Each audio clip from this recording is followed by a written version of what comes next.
respond to your questions. And this afternoon, we are dedicating largely to issues relating to SHA.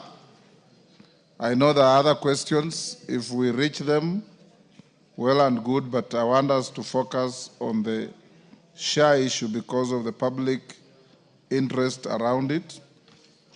Honorable Duale, you're welcome to the House. And I'll invite the first questioner, question 002 of 2025, Honorable John Kawanjiku. Are you Kawanjiku or Wanjiku? Yes, Kawanjiku is my name. Yes.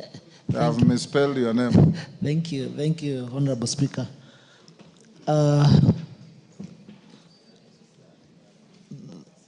Thank you, Honorable Speaker. I rise to ask these questions to the Cabinet Secretary.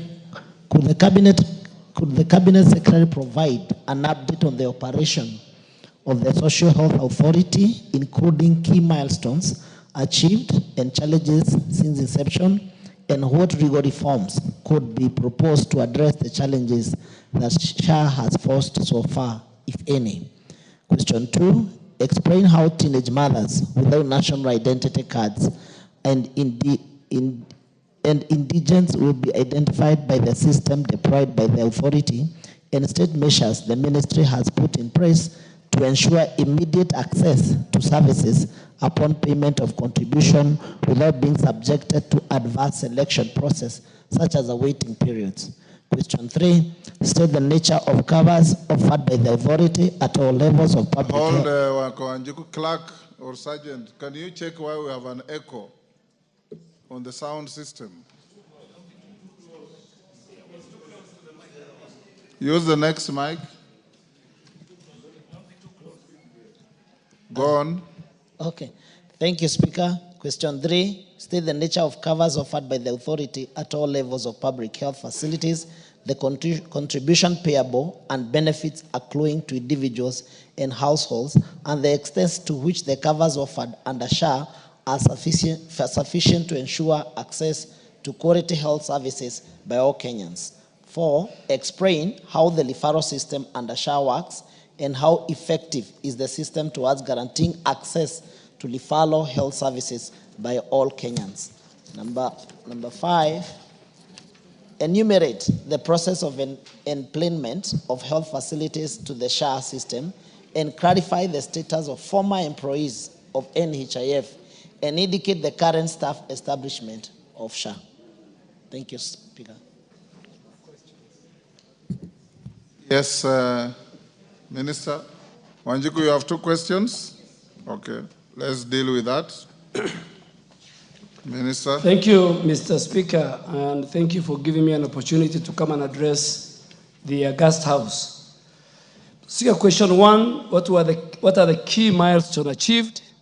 I want to confirm to the House that free primary health care service for 21,390,659 people or citizens in all our public health facilities, level 2 to level 4, and this is the dispensary, the health center, and the sub-county hospitals, and those contracted, both private and faith-based level 2 to level 4 facilities are open to our citizens 24/7, and they are free. And these facilities, Mr. Speaker, which have been accredited both for the public, the private, and the faith-based, are available, it's public knowledge, at the SHA website, www.sha.go.ke.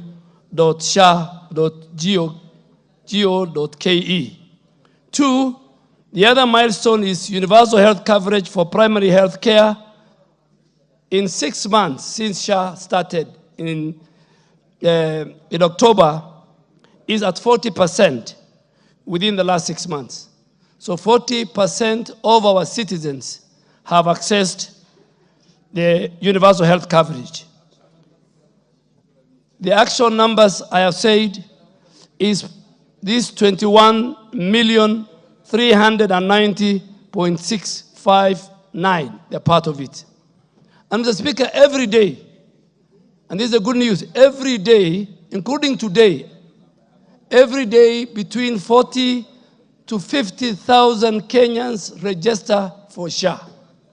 As I was waiting for my colleague to finish, 38,000 have registered for SHA. 18,000 have gone through the mean testing, and it tells you the kind of reception and publicity and the eager Kenyans wants to access this facility. The third very important milestone is that improved health benefit packages are offered by SHA as compared to the defunct NHIF. Which are these services?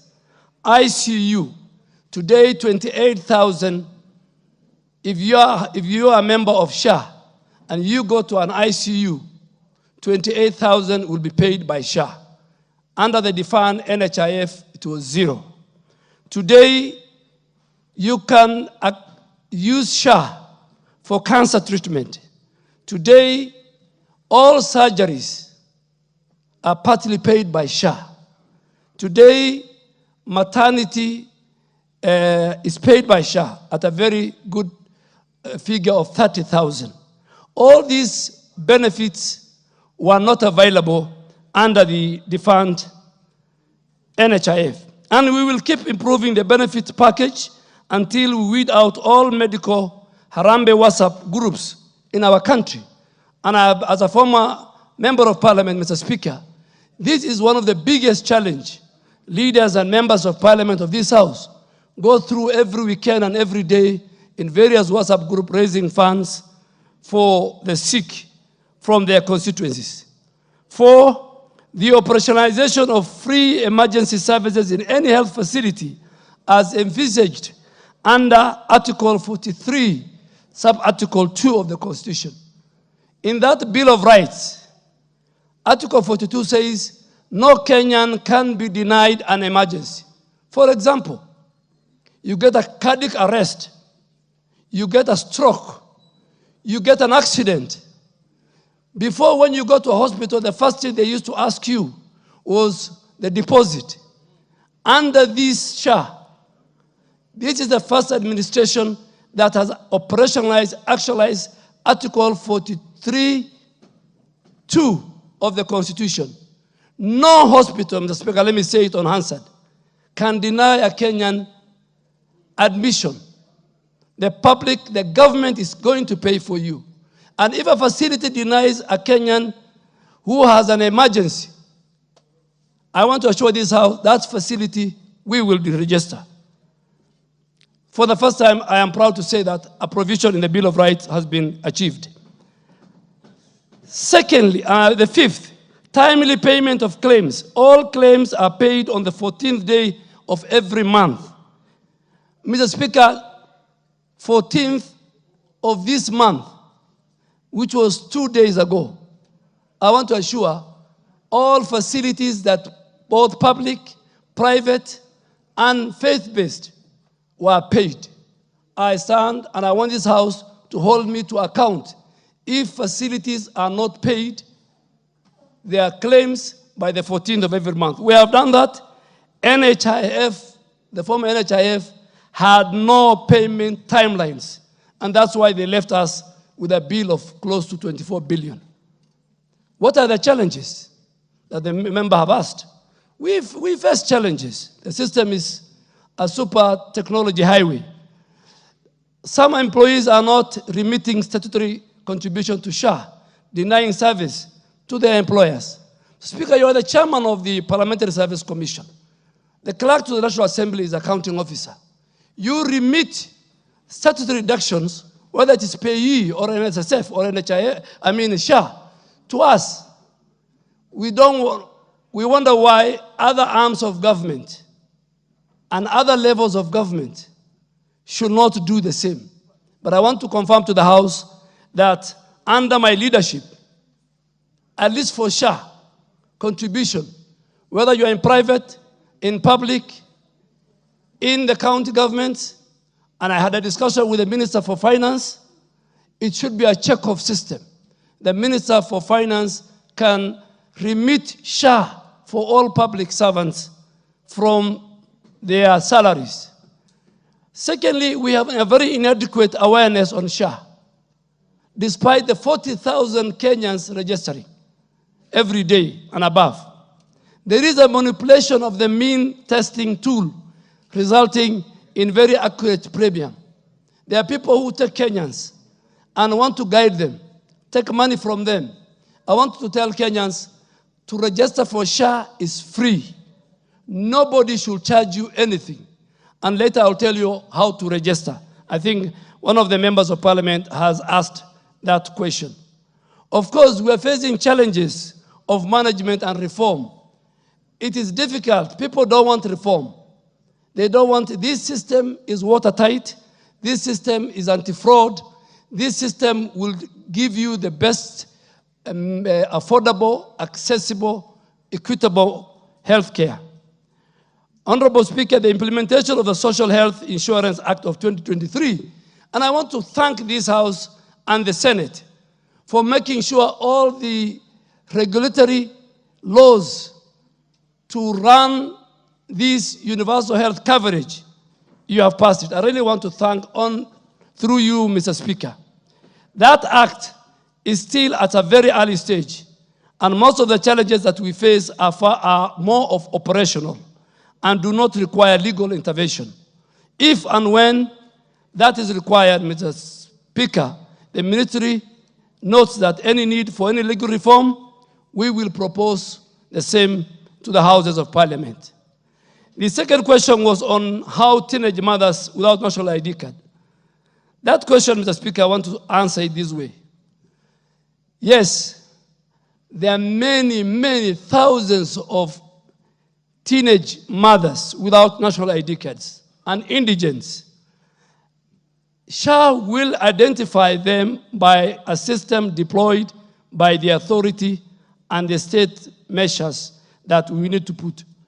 These teenage mothers, Mr. Speaker, who don't have IDs are registered in all our public facilities, and they are given temporary IDs that enable them to access the service. Either young girls. The government pays SHA premiums for these registered teenage mothers who are given temporary ID.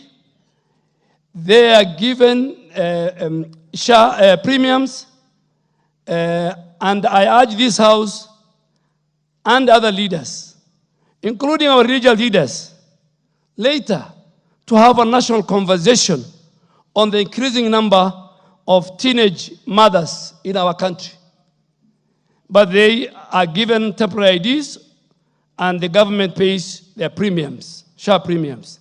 For the indigents, and they are found in our constituencies, they are found in our counties, they are found in our country.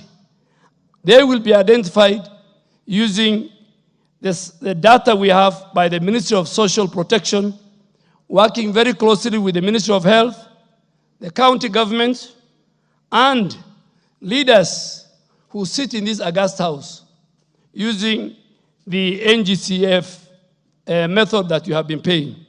The national and the county government and the NGCDF, we really want to urge all of us, the national, the county, the resources that you have as members of parliament, let us identify the indigent in our communities, use the social protection data, and let us pay for their SHA premiums for this important segment of our society.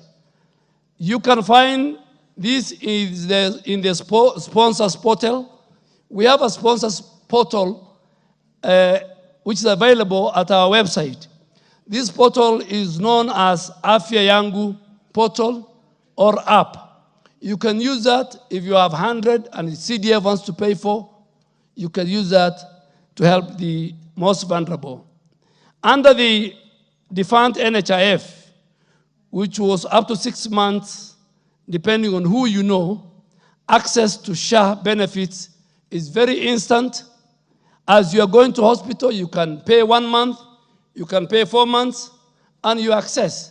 So it's not like NHIF where you have to wait for 2 months for the system to capture you. So it's very instant.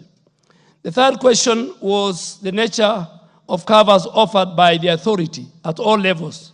Honorable Speaker, SHA provides services as below.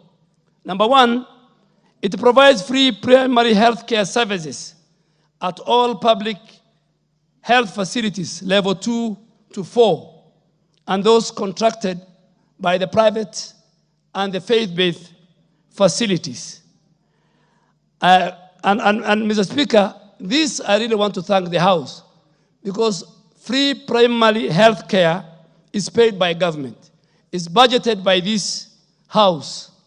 And that is one of the things that has never been in our country, and that is why we are saying if you register and you go to level 2 to level 4, the dispensary, the health center, the sub-county, and the equivalents, both in the private and faith-based, you access, you are treated, you get medicine, you get everything, and you walk free, courtesy of your government. Additional services that chief the Social Health Insurance Fund for all paid-up members available at level 4 to level 6 and all contracted private and faith-based facilities. Then we have the emergency service, as I said earlier, for all Kenyans. You don't need registration or payment required. Any emergency. For example, a boda is knocked down, God forbid, by a vehicle. He is rushed to a hospital. He doesn't need to register. He doesn't need to pay. Nobody can deny him. No facility can deny him treatment. And he walks away home. This is something that has never been there, but it is in law. Article 43, sub-article 2 of the Constitution, where at the Bill of Rights, require government to do that. The last one, service we offer is chronic and critical illness services for all SHA paid members at level 5 and level 6. The details of these services that the member have asked, Mr. Speaker, are set out in legal notice number 47. The NHIF was not required to publish, but this House allowed us. Those services you can access, and a legal notice number 47 was created. The gazetted benefits are a huge improvement from the previous benefits offered by the defunct NHIF. They are aligned to the projected collections. These benefits we shall continuously improve in tandem with available resources. For instance, Mr. Speaker, this month, SHA and the ministry, we have enhanced the ICU package from 4,000 to 28,000 per day. And additionally, we have increased 150,000 extra for all cancer patients. And that is because of that chronic and critical illness services. Mr. Speaker, the next one was about the referral system. There is 3 levels of healthcare services or access in the referral system as shown below in the document that I've given to the colleagues who asked this question. All registered SHA members, Mr. Speaker, can access outpatient services at the primary health facilities, level 2 and 4, free primary health care fund, which this House has established, courtesy of this House. So they access it for free. Number 2, Mr. Speaker, all inpatient services are accessed at secondary health facilities, level 4 to level 6. SHIF, which is the contributory arm of the universal health care or the Taifa care, and paid by Kenyans, is where you can access those level 4 to 6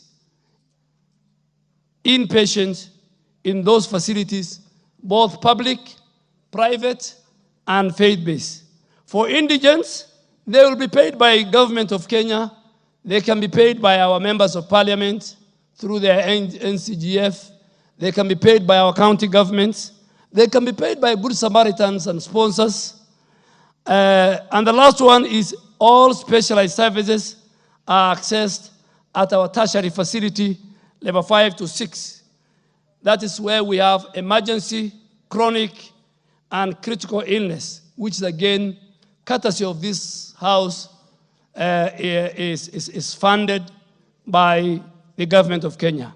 So this referral system, Mr. Speaker, is aimed at decongesting the specialized facilities to allow them to focus on the provision of specialized services as contemplated under the Health Act of 2017. Mr. Speaker, let me explain this. Why do Kenyans go to India, to other countries to look for specialized facilities? It's because our specialized facilities, like Kenyatta National Hospital, like Moi Teaching and Referral Hospital, like Kenyatta University, are full with the patients that can be attended to at level 2, at level 3, at level 4. Somebody with a headache will go to Kenyatta Hospital. Somebody with malaria will go to Kenyatta Hospital. Somebody with a small scar accident.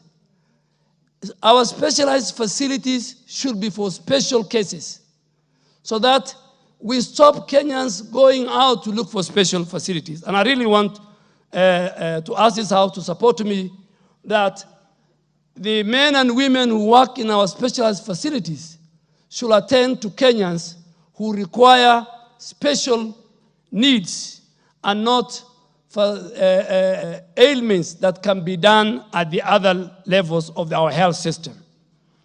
The other question was on the empowerment of the health facilities. How do we know this is a health facility? How do we grade them? How do we find a facility?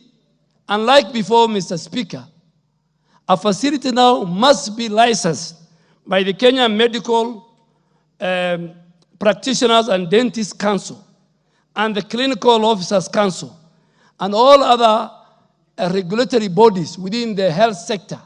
They must tell us this facility is at this level. This facility has all that is required to be part of the universal health care.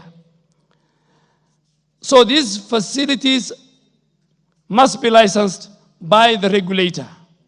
And if the regulator is the one who audits these facilities, if the regulator feels this facility is not level 4, is level 3, then the regulator will stop and will advise SHA. Secondly, and more important, and NHIF, Mr. Speaker, used to accredit facilities itself, making facilities to pay for them to be empaneled even after being licensed. So it was who you know, it was how much money you pay for your facility to be accredited by the defunct NHIF. Now it is different. And when I had a meeting with the Council of Governors, we still had about 2,900 primary health facilities which have not been licensed, which we have asked them to give us the names which they have already provided, and the Kenya Medical Practitioners and Dentists Council and the other regulatory bodies within that sector will. The approved SHA staff establishment, Mr. Speaker, is a question that I was asked, is 815. And in line with the first schedule of the Social Health Insurance Act that this August House has passed, SHA has advertised positions and is giving first priority in the act that you have passed. The first priority will go to the employees of the defunct NHIF. NHIF staff who are not absorbed by SHA, because SHA is more of technology driven. The number will reduce. Those staff will be deployed within the public service. No one will lose their job. But let me do it with a rider. Your certificates must be genuine. If you are working at NHIF and your degree is fake, we will not only not post you to any other place, but we will refer you to the institutions within the criminal justice system that have done it. And we already found a number of them. The number, Mr. Speaker, corruption has permitted until people don't want to go to universities. They want to buy degrees. So please, members of parliament, I am sure many of you have approached me, telling me we have so and so working. Before I deal with those cases, ask your constituents who are working at NHIF, and I'm sure they're watching me. If their documents are in order, nobody will lose a job. But if your documents are false, they are fake, you better not wait for me. You better resign now and just go home. Because we will not carry when you have joined NHIF. In fact, we will surcharge you for all the salaries that you are paid by the former defunct NHIF. The other was provide a detailed report of the current capital capitation. SHA has not received any capitation or monies from SHIF. SHIF has not received. As we said, we have two. There's a difference between SHA and SHIF. The insurance component has not received any capitation or monies from the exchequer. SHIF is a contributory and self-financing. Mr. Speaker, if you allow me, because the member has the table, which I have explained very well. The other question was how the monies that have been utilized in the operationalization of the fund. Mr. Speaker, all monies collected so far are used to settle verified claims. Let me stress the word verified claims. All the previous claims of the former defunct NHIF, which have not been paid. Some are with the former Auditor General's Ouko's task force, who is looking at the bigger picture of the 500 billion pending bills. But I have set up a verification team for all the pending bills between July 2022 up to when we took over this administration, up to 30th of September 2024, when SHA took over. And we have made a commitment, Mr. Speaker, and we will seek for that budget. Anybody who bills have been verified and they are between 0 to 10 million, the government of Kenya will pay, and we will bring that to the budget committee and to this house to seek that money. The rest, we have formed that committee. So, Mr. Speaker, all the money that we have so far collected, we have used to settle the verified claims which have been verified, which are. Speaker, I really want to bring the house, and this is good for the country to know. During the NHIF time, today, and this house has capped the administration cost of SHA at 5%. What was the administration cost of the defunct NHIF? At one time, it was 40%. That's why many people were employed. That's why money was everywhere. That's why there was fraud.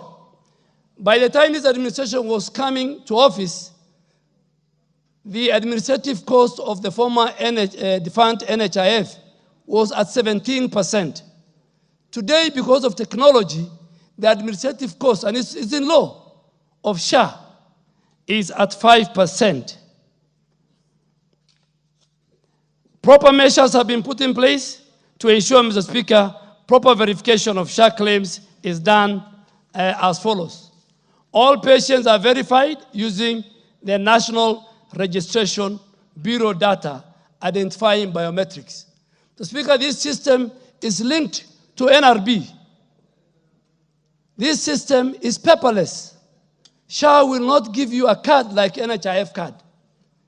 You walk to a hospital, if you are registered, because we have integrated with the National Registration Bureau.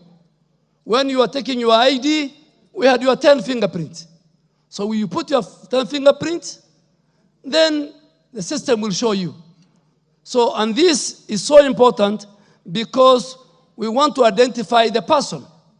Mr. Speaker, before you go to a hospital, the hospital can take instead of taking 10 fingerprints, that hospital, that place, they can take 7 of your fingerprints. And the other 3 was used for fraud. Where, for example, Honorable KJ can be sitting in this house, but maybe somebody has used his fingerprints and is admitted in a hospital for 5 days, and that facility is paid. So this system is integrated to the National Registration Bureau data. 2, the SHA system is integrated with the systems of all regulators, the Kenya Medical Practitioners and Dentists Council, the Nursing Council, the Clinical Council, among other health workers. We will know from the system who is the doctor treating you. There will be no more Dr. Mugo in this country. And you know Dr. Mugo, what he did to many people. And he's from Dagaroti, the member is saying. We will know the doctor who did the surgery. And the Speaker, I'll give you a good example that we have seen. Crazy thing. For a doctor, a surgeon to perform hip replacement, he needs, and there are doctors in this house, he needs 8 to 12 hours. Under the former defined NHIF, we had a facility that had a doctor who performed 10 hip replacement in 1 day. That must be a very meticulous magician doctor.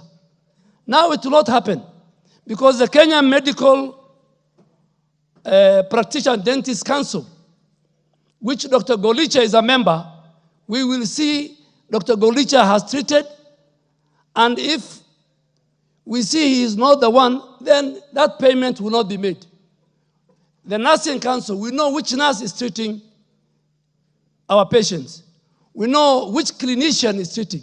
So all their database, if their license is cancelled because of malpractice, then the system, through these bodies, it will delete him. The Speaker, and that is to ensure the correctness of the facility and the doctor providing the service. Even the facility are identified by the regulators. The Speaker, a claim verification office with qualified doctors has been designated to undertake additional verification and settlement of claims. In fact, the leader of the claims department, most likely, I don't preempt, when recruited, the director must be a medic. All SHA claims, Mr. Speaker, as I said earlier, are settled by the 14th day of every month. All claim status are available at our facility portal. Every facility, every claim can be seen on the dashboard. The other question, Mr. Speaker, was state the current liabilities of the fund. Because Honorable Ojiko had many questions. Mr. Speaker, the ministry has appointed a verification committee to review the claims and make recommendation on the same to be settled within 3 months. And the Speaker was very clear to the verification committee. If they allow and present a fake, fictitious claim, Mr. Speaker, they will be held responsible. Clarify how SHA is enforcing the payment of contribution by employers. Mr. Speaker, SHA sends reminders, SMS, every 15th and 30th of every month to employers and employees. SHA has also designated officers to follow upon on the payment of the contribution. Finally, Mr. Speaker, state the percentage of the SHA funds that shall be paid to medical equipment suppliers vis-a-vis public health facility. Speaker, I want to say here, the National Equipment Service Program, known as NESP, is completely delinked from SHA. It's a different program. It is a replacement of the old system known as MES. And I'm happy, Mr. Speaker, if you allow me, to engage the House and table a full report of the National Equipment Service Program, which is a joint venture between the national and the county government. And so far, 45 counties have signed the IPAs to join the program. Only 2 have not, which I am talking to them. I will update the House on that. So that program, Mr. Speaker, is not part of the SHA. SHA is not paying for. SHA is not a partner. SHA does not know. SHA only pays for its members when they fall sick, when they require surgery, when they want to deliver, when they have cancer, when there is an emergency, SHA and the primary health care. Speaker, I think the last one was provide the status of the primary health care fund in relation to facilities improvement. Minister, you have actually dealt with 2 questions by Honorable Kawanjiku.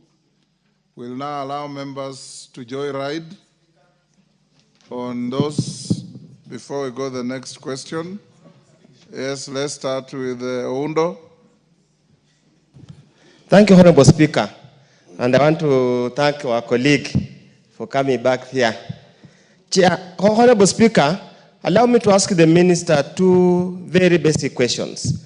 And I want to ride on the first question of Kwanjiko, number 2, on the issue of teenage mothers who do not have national IDs.